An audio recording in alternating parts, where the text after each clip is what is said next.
पंजाब और KPK में इंतखाबात से मुतालिक केस की समाअत आज होगी। सुप्रीम कोर्ट ने विफाक, इलेक्शन कमीशन, निगरान हुकूमतों और गवर्नर समेत फरीकैन को नोटिस जारी कर रखे हैं।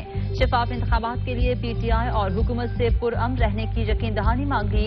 चीफ जस्टिस ने रिमार्क्स किए कि आइन की तशरीह हुकूमतें बनाने या गिराने के लिए नहीं होती।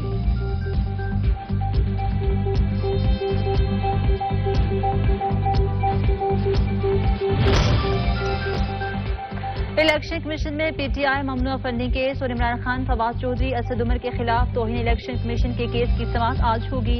इलेक्शन कमीशन ने इमरान खान, फवाद चौधरी और असद उमर तौहीन इलेक्शन कमीशन में तलबी का नोटिस भी जारी कर दिया।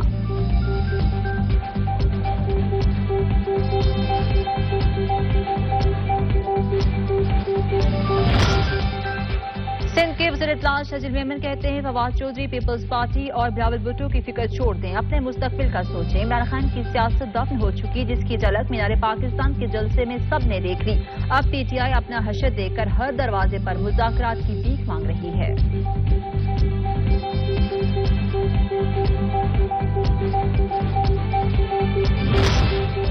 साबिक वज़ीर पंजाब चौधरी परवेज इलाही कहते हैं, इलेक्शन के बाद पंजाब में नून लीग और PDM की सियासत दफन हो जाएगी। इमरान खान विक्ट्री स्टैंड तक पहुंच चुके हैं।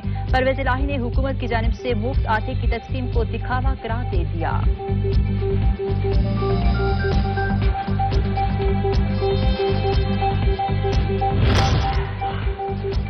होशियार, खबरदार, आज से मुल्क में तेज बारिशें और जालाबारी मुतवक्के। महकमा मौसमियात ने अलर्ट जारी कर दिया। बलूचिस्तान और KPK के नदी नालों में तुगयानी का खदशा। गिल्गित बल्तिस्तान, कश्मीर, मरी और गलियात में लैंडस्लाइडिंग हो सकती है।